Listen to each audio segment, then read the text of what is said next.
Ça y est, c'est bon. Le Ramadan est enfin arrivé. Mais tu sais ce que tu dois faire pendant ce mois béni? Je te donne des conseils dans cette vidéo.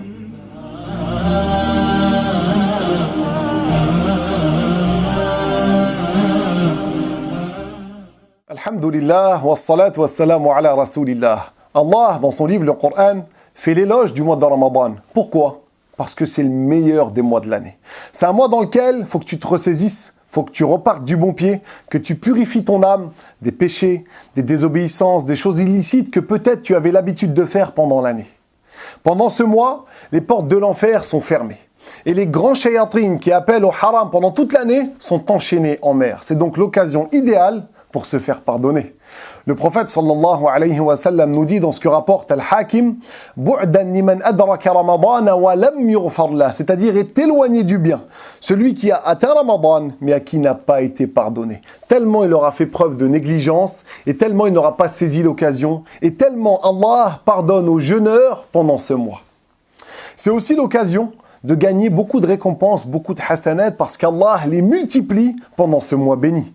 Le prophète sallallahu alayhi wa sallam nous fait savoir dans ce que rapporte Al-Bukhari qu'Allah dit « Kullu hasanatin bi'ashri amthaliha ila 700 du'fin illa as-siyam fa innahu li wa ana ajzi bih » Ça veut dire chaque bonne action en vaut 10. À chaque fois que tu fais un acte de bien, au minimum, tu as 10 hasanat. Et il peut être récompensé jusqu'à 700 fois, hormis le jeûne.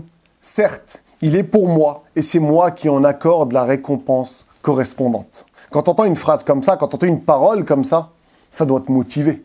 Tu dois te dire, faut que je profite de ce mois béni pour faire un maximum de bien, pour gagner un maximum de récompenses de hasanat. Tout comme ici-bas, si un jour ton patron vient te voir et te dit, écoute, pendant tel mois de l'année, si tu travailles beaucoup et tu travailles bien, je te donne 10 fois ton salaire et même plus. Tu vas charbonner ou pas? Généralement, tu sais très bien ce que tu feras. Tu sais très bien que tu vas fournir un maximum d'efforts. Là, c'est prioritaire parce que c'est pour l'au-delà, c'est des récompenses que tu vas prendre avec toi. L'argent, c'est moins important. L'argent, ça vient, ça part et tu ne l'emporteras pas avec toi. Des fois, tu meurs et tu dois laisser une grande somme d'argent pour tes héritiers ou même des gens que tu n'aimais pas qui vont en profiter. Alors que les récompenses, tu vas les prendre avec toi après ta mort. Et donc, c'est prioritaire et c'est important d'œuvrer énormément pendant ce mois. Le mois de Ramadan, c'est pas un mois de paresse, c'est pas un mois de vacances. On trouve des gens, quand le mois de Ramadan arrive, ils font preuve de paresse. Ils ont la flemme, ils font plus rien, ils sont en mode relax, ils se reposent. Certains prennent même des vacances, pas pour adorer Allah, mais pour aller dormir. Ces gens-là n'ont pas compris l'objectif. Pendant ce mois, il faut faire beaucoup de bien, beaucoup d'adoration. Premièrement, t'écoutes des cours de religion, comme tu es en train de le faire maintenant avec moi, pour augmenter en science, pour apprendre ton dîn, ta religion, parce que la science, elle te protège. Une fois, l'imam Ali, le cousin du prophète sallallahu alayhi wa sallam, qui était marié avec sa fille Fatima, a dit « La science est meilleure que l'argent ». L'argent, c'est toi qui veilles sur lui. Tu as de l'argent, tu le mets dans tes poches, dans l'armoire, à la banque pour le protéger. Dans ton coffre-fort, pour le protéger, pour pas qu'on te le vole. Par contre, la science, c'est elle qui te protège, c'est elle qui veille sur toi. Elle est là à te dire, ne fais pas ça, c'est haram, tu vas mériter un châtiment. Elle veille sur toi. Donc premièrement, pendant ce mois-là, c'est bien d'écouter des cours pour augmenter en science et se préserver. Et aussi, c'est bien pendant ce mois béni de faire beaucoup de prières. Déjà, tu fais tes 5 prières obligatoires en leur temps. Et si tu as des prières obligatoires à rattraper, tu les rattrapes. Et après, tu fais des prières de nuit, des prières recommandées qui vont illuminer ton quotidien.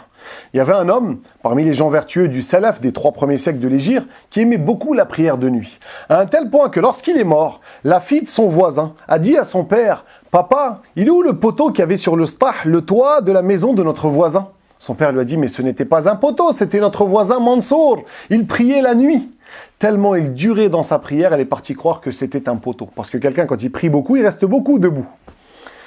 Également, c'est bien pendant ce mois béni de réciter le Coran. Si tu fais partie des gens qui savent réciter, récite beaucoup le Coran au quotidien. Si tu ne sais pas, apprends auprès des gens qui peuvent t'enseigner. Ou sinon, au minimum, écoute la récitation. Le prophète, alayhi salatu wassalam, aimait aussi écouter la récitation des autres. Une fois, il a dit à son compagnon, Abdullah ibn Mas'ud, « Iqra alayya al-Qur'an » Il lui a dit, « Récite sur moi le Coran » Son compagnon s'est étonné, il lui a dit, « Ya Rasulallah, aqra'uhu alayka wa alayka nazal » Ô messager d'Allah, je le récite sur toi, c'est sur toi qu'il est descendu. Le prophète sallallahu alayhi wa sallam lui a dit « Inni uhibbu an asma'ahu min ghayri » c'est-à-dire, certes, j'aime l'écouter d'autrui, d'autres que moi. Alors le compagnon, Ibn Mas'ud, a récité dans sourate An-Nisa jusqu'à ce qu'il soit arrivé au verset qui dit « فَكَيْفَ إِذَا جِئْنَا مِنْ كُلِّ أُمَّةٍ بِشَهِيدٍ وَجِئْنَا بِكَ عَلَى هَؤُلَاءِ شَهِيدًا » Ce verset veut dire « Et comment seront-ils lorsque nous ferons venir un témoin pour chaque communauté et te ferons venir comme témoin pour ces gens-là, c'est-à-dire les associateurs de Quraysh qui ont énormément nui au prophète sallallahu alayhi wa sallam. » Alors le prophète a dit à son compagnon d'arrêter, il lui a dit « Hasbuka al-an » et les larmes ont coulé de ses yeux. C'est bien aussi, pendant ce mois béni, de faire preuve de générosité, de partager sa nourriture, de ne pas penser qu'à son ventre, qu'à soi-même. Il y a des gens pendant le mois de Ramadan qui prennent même des kilos, tellement ils ne partagent pas leur nourriture. C'est bien de partager sa nourriture avec ses voisins, avec les plus démunis.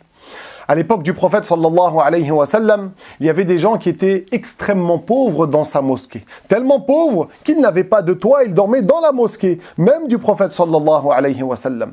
Et pendant le mois de Ramadan, chaque soir, ils attendaient qu'une personne vienne à eux avec de la nourriture pour qu'ils puissent rompre leur jeûne. Et un soir, personne n'était venu, personne n'avait pensé à eux. Ils ont passé la nuit sur la faim, ils se sont endormis sur la faim, et le lendemain, ils ont jeûné de nouveau. Le soir du lendemain, également, personne n'avait pensé à eux. Ils sont alors partis voir le prophète sallallahu alayhi wa sallam, car ils savaient que le prophète avait de l'empathie pour les pauvres, pour les gens les plus démunis. Le prophète immédiatement a demandé à ses épouses, est-ce qu'il leur restait de la nourriture à partager pour ces gens-là? Elles ont alors réuni ce qu'il restait, et le prophète a demandé à ces pauvres de se rassembler, de se réunir dans un même endroit.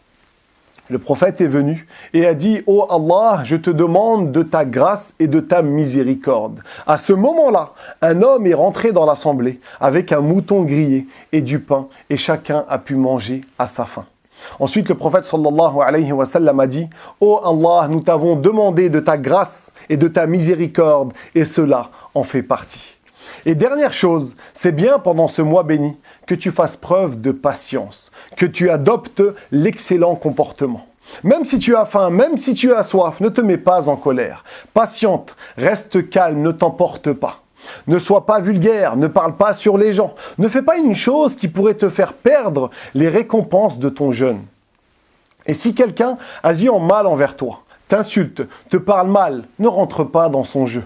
Patiente et dis comme le prophète sallallahu alayhi wa sallam nous a appris à dire dans ces moments-là. Inni sa'im, certes je jeûne, fais preuve de patience, tu gagneras incha'Allah, qu'Allah nous accorde de faire beaucoup d'adoration pendant ce mois béni. Wa barakallahu fikum et à bientôt pour d'autres vidéos.